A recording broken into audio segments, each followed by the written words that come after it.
प्रवेश करता हुआ मैं एक दूसरे प्राण को मैं समेटता हुआ हर एक सूत्र में इन प्राणों को एक माला के रूप में ला करके मैं मानो देखो इसके दुख से मेरा जीवन धन्य हो जाए। मेरे प्यारे देखो वायुमंडल से योगी अपने में समाधिस्थ होता है। यदि देखो कहीं देखो महापुरुष साधना में परिणित होता है, वे प्राणायाम करता है, वे मानो देखो रेचक और कुंभक में परिणित हो जाता है। यदि वे देखो संकल्पों में ही प्राण में प्रवेश हो जाता है, तो उसे यदि प्रकृति से शुद्ध वायुमंडल नहीं प्राप्त होता तो देखो उससे साधना नहीं बनती। साधना जब भी बनती है, साधना उसी काल में बनती है जबकि देखो यहाँ सुगंधी होती है, और सुगंधी से देखो साधना का नृत्य होने लगता है। देखो यहाँ महापुरुषों का सदैव ये क्रियाकलाप रहा है। क्या जहाँ भी वो विद्यमान रहते हैं वहाँ उनके चित्र गमन करते रहते हैं। इसीलिए जहाँ महापुरुष तपस्या करता है वहीं मानो देखो वहाँ अपनी नाना प्रकार की इच्छाओं को त्याग करके उस आसन पर जाता है। क्या यहाँ अमुक ऋषि ने तपस्या की है और यहाँ मेरे मन की धाराएं, मन मानो देखो पवित्र बन जाएगा। हमारे यहाँ राजा जब भी राष्ट्र के क्रियाकलापों से मानो वे अशांत हो जाते तो राष्ट्र को त्याग करके देखो वे उन आसनों पर जाते जहाँ ऋषि मुनि तपस्या करते थे। चाहे वो मानो वे तपस्वी है या नहीं है, उस स्थली पर जाकर के अपने मन में देखो शांति की स्थापना हो जाती, क्योंकि उसका परमाणुवाद, उसकी तरंगे, उनके चित्र मनिरो देखो उस वायुमंडल में गमन करते रहते। तो मेरे प्यारे देखो विचार आता रहता है। क्या जहाँ गो का संबंध आता, मैं गो की चर्चा कर रहा था, मेरे प्यारे देखो जहाँ गो शब्द आता वहाँ राष्ट्र का वाची है। राजा को चाहिए कि वे प्रातःकालीन क्या मानो देखो अपने राष्ट्र में यह आदेश देने वाला हो, क्या दुग्ध देने वाले पशु की रक्षा होनी चाहिए, गोधन की रक्षा होनी चाहिए, क्योंकि गोधन ही राष्ट्र को ऊंचा बनाता है। मैंने बहुत पुरातन काल में बेटा निर्णय देते हुए कहा, क्या गो का जो एक श्वास है, उसका जो दुग्ध है, मानो देखो आयुर्वेद में उसका बड़ा महत्व आया। बेटा मुझे बहुत समय हुआ जब आयुर्वेद का अध्ययन करने का सौभाग्य प्राप्त हुआ, परंतु आयुर्वेद में यह आता रहा है कि गो का जो दुग्ध है उसमें सवर्ण है, और वे सवर्ण को पान करने से मुनिरो सवर्ण मई दुग्ध का पान करने से मानव का अंतर हृदय पवित्र बनता चला जाता है। और दुग्ध देखो, दुग्ध जब धुआ जाता है तो दुग्ध पशु जब प्रसन्न होता है। मेरे प्यारे देखो मैंने तुम्हें कई कालों में वार्ताएं प्रकट की।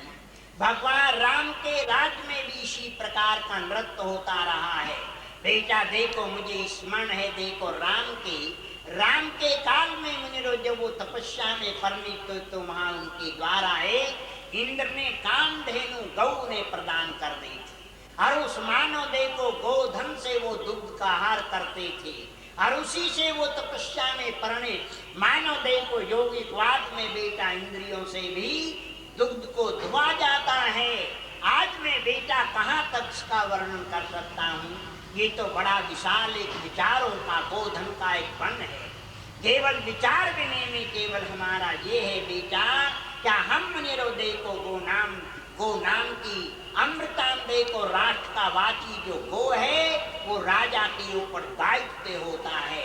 राजा को चाहिए कि राजा के राष्ट्र में निर्गत होकर के विचरण करने वाला जब पशुधन होता है तो राजा का राष्ट्र पवित्र बनता रहता है। मानो देखो राजा को चाहिए कि वे अपने में अपनेपन का ध्यान अवस्थित होता रहे, विचारता रहे। प्रातःकालीन हमारे यहाँ देखो प्रातःकालीन जब गोधन का दर्शन कर लेता है, ऐसे राजा बेटा मनुवंश में हुए हैं, रघुवंश में भी मनुवंश में भी बहुत से राजा ऐसे भी जो गो का दर्शन करके अन्न देखो वे अपने को धन स्वीकार करते थे, अन्नाद उसी से प्राप्त करते रहे। तो आज बेटा मैं इस संबंध में विशेष चर्चा तुम्हें प्रकट नहीं करने आया हूँ। बेटा देखो वाक उच्चारण करते करते बहुत दूरी चला गया। विचार केवल ये कि मुनिरो देखो अपनी अपनी स्त्रियों पे गो नाम का अपना बड़ा महत्व हमारे यहाँ वैदिक साहित्य में माना गया है। वैदिक साहित्य में बहुत सी चर्चाएं आती रहती हैं। तो आज का विचार बेटा हमारा क्या कह रहा है? आज का विचार ये कहता है क्या मुनिरो देखो मानव को योगिक बनना चाहिए, मानव को ब्रह्म वर्चोसी बनना चाहिए और मानव को राजा बन करके अपने यहाँ गोधन की सेवा करनी चाहिए, जिससे आयुर्वेद ऊंचा बने, जिससे मानव देखो आयुर्वेद की प्रतिभा महान बनती है। आरामृते कृतम देवत्वहम, क्योंकि देखो हमारे यहाँ उसी कामधेनु गौओं से देखो हमारे यहाँ राजा देखो अश्वमेध याग करते रहे। अश्व नाम राजा का है और देखो मेद नाम प्रजा का। जब प्रजा राजा मिलकर के देखो राष्ट्र को उन्नत बना करके विचारों सुगंधी देते रहे हैं। विचारों की सुगंधी से देखो राष्ट्र ऊंचे बनते हैं, विचारों की सुगंधी से ग्रह ऊंचे बनते हैं। मैंने तुम्हें विद्यालयों में कहा है, क्या विद्यालय जब भी विचार होते हैं तो विद्यालय पवित्र बनते हैं। विद्यालयों में विचारों की हिंसा नहीं होनी चाहिए। जब विद्यालयों में हिंसा के विचार आ जाते हैं तो विद्यालय भ्रष्ट हो जाते हैं। राजा के राष्ट्र में जब हिंसक प्राणी हो जाते हैं तो राजा का राष्ट्र भ्रष्ट हो जाता है। गृह में जब माता पिता अथवा पति पत्नियों में दोनों में हिंसक विचार आ जाते हैं तो गृह अस्त हो जाता है। तो इसीलिए प्रत्येक मानव को चाहिए कि हम अपने में देखो महान एक दूसरे से मधुरता और ज्ञान और विज्ञान को जान करके अपने जीवन को व्यतीत करना चाहिए।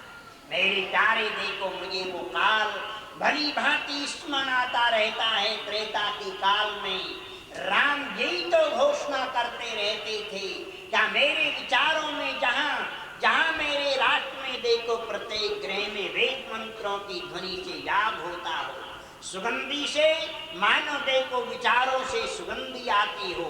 जहाँ पदार्थों की सुगंधी वहाँ विचार की सुगंधी भी बहुत अनिवार्य है, क्योंकि विचारों की सुगंधी से देखो ये वायुमंडल पवित्र हो जाता है। वायुमंडल में दूषितपना नहीं रहता। दूषितपना जब भी होता है ने मानो देखो खनिज को देखो जब अग्नि में नष्ट करते तो उससे भी नहीं होता जितना विचारों से होता है। ये जो विचारों का धन है ये सबसे महान धन कहा गया है। राष्ट्र की एक संपदा मानी गई है। राजा के राष्ट्र में बेटा जितने ब्रह्म बेटा और रक्षक प्राणी होते हैं उतना ही राष्ट्र पवित्रता की वेदी पर रक्त हो जाता है। आओ बेटा देखो मैं आज तुम्हें विशेष चर्चा प्रकट करने नहीं आया हूँ। मुनिरो देखो राजा बनकर के जब अग्नि में मुनिरो देखो सुगंध देना प्रारंभ करता है, उन विचारों को वायुमंडल में प्रवेश करता है। बेटा देखो राष्ट्र उन्नत बन जाता है। मुझे महाराजा अश्वपति का राष्ट्र स्मरण है। बेटा देखो मैं कहाँ तक उच्चारण करूँ इन वाक्यों को। मुझे वो काल स्मरण आते रहते हैं जब महाराजा अश्वपति के राष्ट्र में मेरे प्यारे देखो उनकी पत्नी और वे सब याग करते थे। प्रातःकालीन समिधा के द्वारा देखो अग्नादान करके वो गृह में सुगंध करने के पश्चात उसके पश्चात मुनिरो देखो अपने क्रियाकलापों में तत्पर हो जाते। वे कृषि का उद्गम सुते करते थे और वे अपने में राष्ट्र का क्रियाकलाप बनाते